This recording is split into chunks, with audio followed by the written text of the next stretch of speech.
আসমা আপু, জি ভাইয়া। এই যে আমার গাছে প্রথম আম ধরছে, নিয়ে আসলাম। কি বলেন ভাইয়া, এখন এটা দিয়ে কি করব? আপু একটু জুস তৈরি করে জুস দেন। বানিয়ে দিব? জি আপু। ভাই আমি এখনই বানিয়ে দিচ্ছি। আমটা কিন্তু সেই কচকচা কাঁচা। শুনলাম আপনি নাকি 1 মিনিটে জুস তৈরি করতে পারেন, জি সেজন্য নিয়ে ভাইয়া, আসলাম। এই মুহূর্তে বাড়া চলে হয়ে গেছে। আই মিন বড়া, হোয়াটএভার। আগে ছুলে নেই। ভাই আম তো মনে হয় হলদে হয়ে গেছে, আপনার গাছের আম এত তাড়াতাড়ি পেকে গেছে। জি আপু। গ্রানে ভাইয়া মমো করতেছে, আমটা অনেক গ্রান। আমটা আপু ছোট থেকে লালন পালন করে বড় করছি। এই জন্য এত গ্রান ভাইয়া। জি আপু। হয়ে গেছে ছোলা।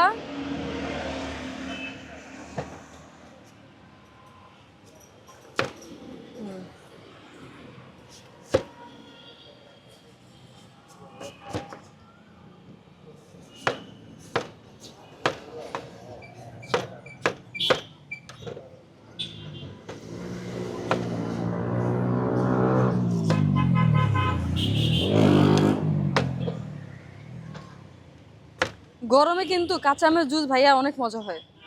কিন্তু আর আপু আমার সমস্যা, ফুডকার্টে কিন্তু আমার যে কাঁচা আমের জুস আপনার পুরান ঢাকা থেকেও মানুষের খেতে আসে। হলো যে এত যে ঘিরান বের হয়েছে, এখন তো খাইতে পারবো না, ইফতারের পর খাইতে হবে। ভাইয়া আমি যে কিভাবে কন্ট্রোল করে আছি এটা আমি তো জানি। এটা গ্রানে যে সুন্দর গ্রান কাঁচা আমের।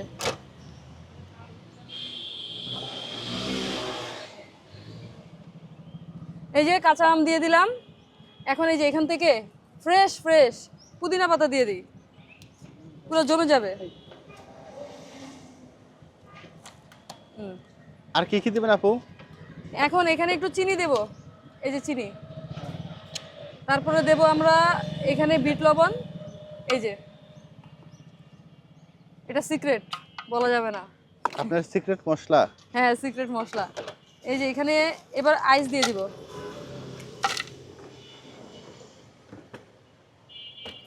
এখন হালকা পানি।